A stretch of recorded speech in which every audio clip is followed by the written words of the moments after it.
O problema principal e o problema mais crítico que existe dentro de um escritório de advocacia é como dividir esta grana que entra. Escritórios de advocacia, todos sabem, não é e nunca foi, nunca será uma empresa patrimonial. É diferente de quando se compra uma fábrica ou se os investidores participam, você tem ações, você tem X% daquilo e aquilo é definido ad eterno até que se mude eventualmente alguma coisa. Escritório de advocacia não é assim, escritório de advocacia é um tabuleiro de xadrez, digamos assim, na relativização entre os sócios, ou seja, quem é o sócio mais importante? Quem é o sócio que deve ganhar mais? É aquele que é mais velho? É o fundador? É o que entrou com mais dinheiro? É o que fatura mais? É o mais conhecido? Tudo isso envolve essa decisão, que na maioria das vezes é uma decisão absolutamente intuitiva, não é uma decisão, não é uma coisa que se define como deve ser. Eu gosto de fazer as minhas metáforas, e eu fui lembrar das minhas aulas de física de 45 ou 50 anos atrás, onde eu aprendi um negócio que chama movimento browniano, que é a vibração das moléculas dentro de um qualquer coisa, de um líquido, de um sólido, de um gás, etc. O que quer dizer isso? Por exemplo, a água tem as moléculas lá dentro dissolvidas e elas estão vibrando a uma certa frequência. Se você aumentar a temperatura, se você colocar no fogão, essas moléculas começam a vibrar, até chegar a um certo ponto que elas vibram de tamanha velocidade, de tamanha força, que elas se destacam e se saem da posição de líquido e viram gás.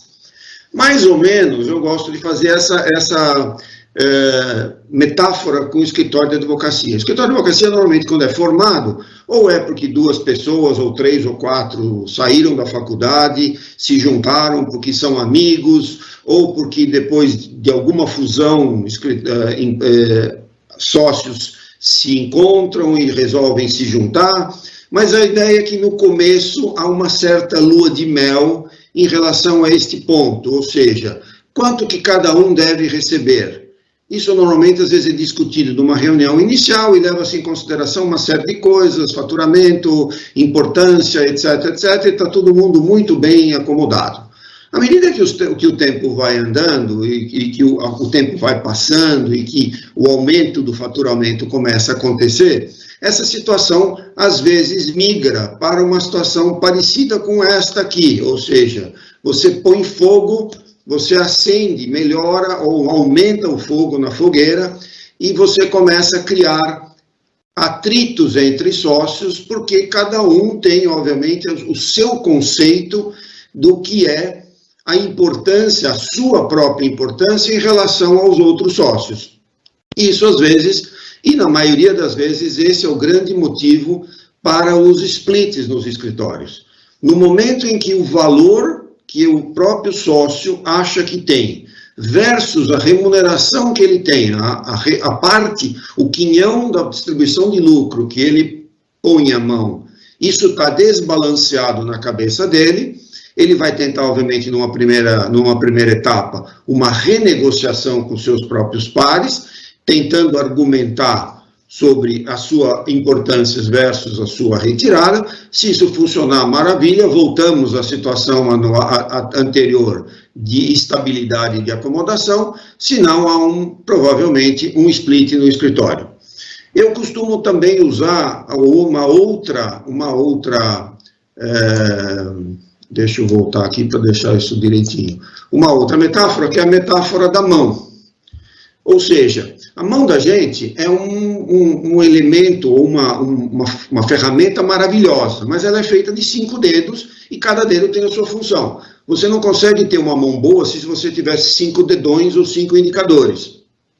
Então, quais são esses? Então, a mão pode ser considerada como um escritório e os dedos podem ser considerados como os sócios e os principais atributos que esses sócios devem ter, que são, basicamente, qualidade técnica, poder de captação e de marketing, gestão de pessoas, gestão de clientes e me escapou a última, vocês vão me dizer, visão de negócio. Cada sócio deveria ter, ou deve ter, esses 5 atributos distribuídos de uma maneira equilibrada para que os sócios sejam, alguns têm, como a gente tem o dedo do meio, que é o indicador, não, o anular também não, eu esqueci o nome desse do meio, mas é o grandão. Então, esse dedo tem uma função, tem um indicador, tem outra. Então, cada sócio deveria ter esses atributos distribuídos de uma forma que tornem esses sócios equivalentes. Tá? E aí, como é que a gente chega nesta fórmula, ou neste jeito de dividir isto? O que eu chamo de relativização. Eu estou falando teoricamente, ou de uma maneira bastante teórica, porque os 3 cases que eu vou falar, obviamente eu não posso falar dos nomes dos escritórios, mas eles chegaram a mim por vias absolutamente diversas. O primeiro deles veio do tipo, olha, precisamos fazer um plano de carreira para os nossos advogados.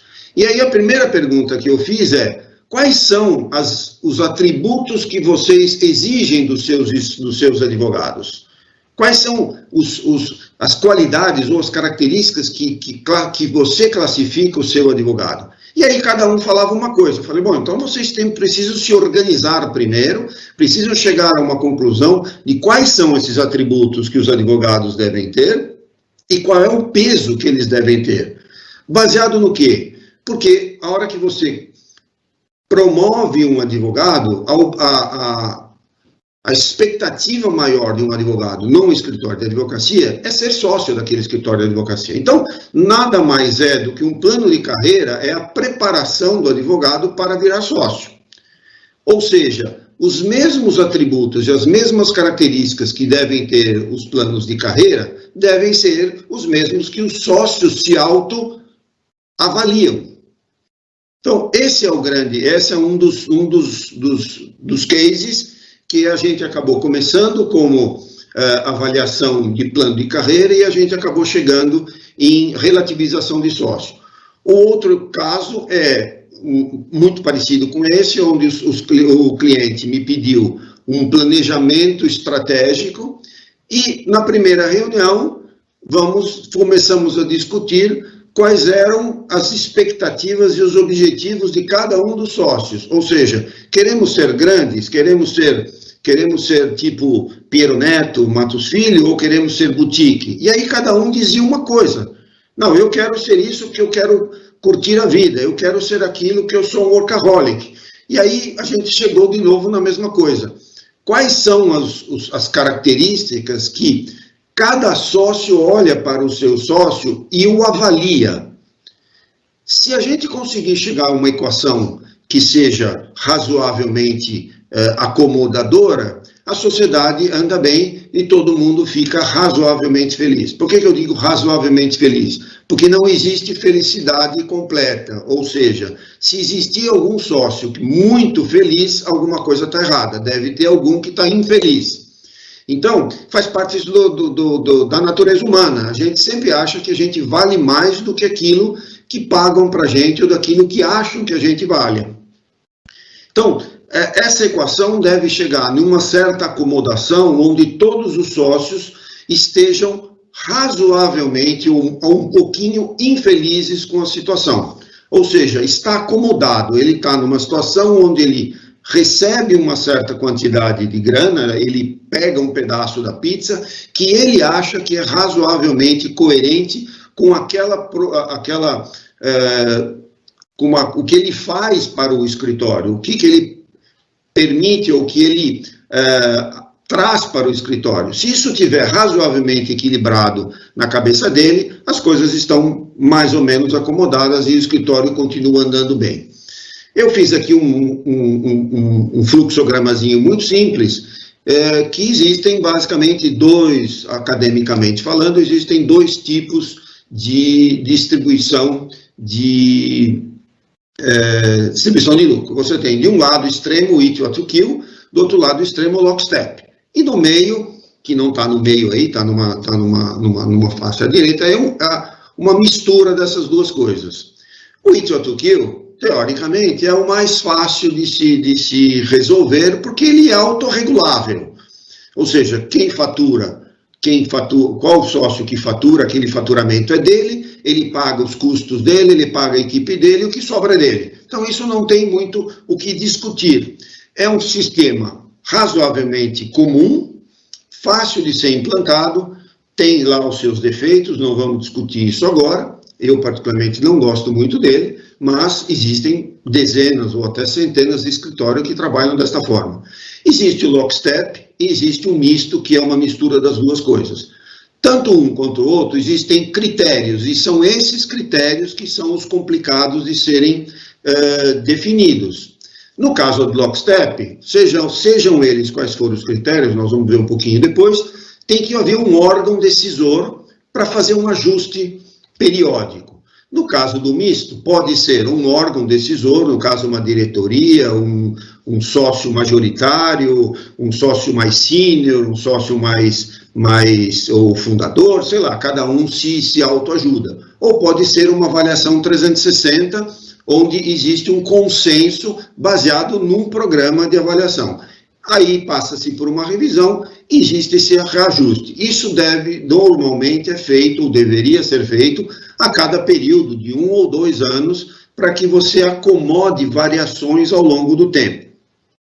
Quais são esses critérios, ou pelo menos aqui uma lista mínima de critérios, alguns objetivos, alguns subjetivos, que estão aí explicitados para vocês, ou seja, quanta grana que este cara traz para o escritório, baseado em faturamento, pode ser individual, pode ser por equipe, pode ser por setor, pode ser por uma série de coisas, dependendo do tamanho do escritório. Qual a rentabilidade dos casos que ele toma conta? Isso pode ser por área. Então, vamos imaginar que ele seja o sócio sênior ou sócio líder de uma área societária, por exemplo. Qual é a rentabilidade daquela área? Qual a rentabilidade da equipe dele? Qual a rentabilidade dos clientes que ele trouxe ou dos clientes que ele toma conta?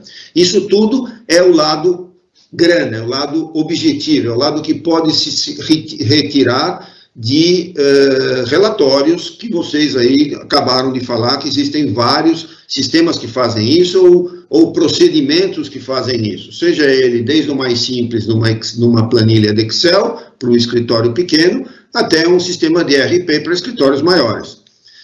Captação, qual a quantidade de novos clientes que esse cara trouxe? Quais foram os novos assuntos que esse cara fez? Quais foram as horas produzidas? Esses são apenas alguns exemplos que têm a ver com grana, que tem a ver com dinheiro, que tem a ver com a contribuição financeira que este sócio está trazendo para o escritório. Do outro lado, você tem qualidades subjetivas, que são qual a profundidade técnica desse sócio, qual o conhecimento técnico dele, qual é a liderança dele interna, como é que ele gerencia a sua equipe, como é que ele gerencia cliente, como ele é reconhecido no mercado, ele é um cara super famoso, ele é um parecerista, ou ele é um desconhecido, como é que se falou em reconhecimento aqui, o Fadel falou antes em como isso como o mercado enxerga, como as outras pessoas enxergam esse cara, qual a produção institucional dele. Quando eu digo produção institucional, se fala em tudo, em marketing, em eventos promovidos, em produção de artigos, produção, aparência na mídia, seja lá o que for, produção acadêmica, esse cara escreve livros, dá aula, qual a visão de negócio dele? Ele é um cara que entende de negócio, ele consegue entender o negócio financeiro dele, tem que abrir nova área, a Ju acabou de falar aí de novas áreas, se abre, se fecha, ele tem esta visão. Às vezes o advogado tem uma visão muito estreita por ser um ótimo advogado, tem capacidade de gestão financeira, tudo isso tem que ser levado em consideração.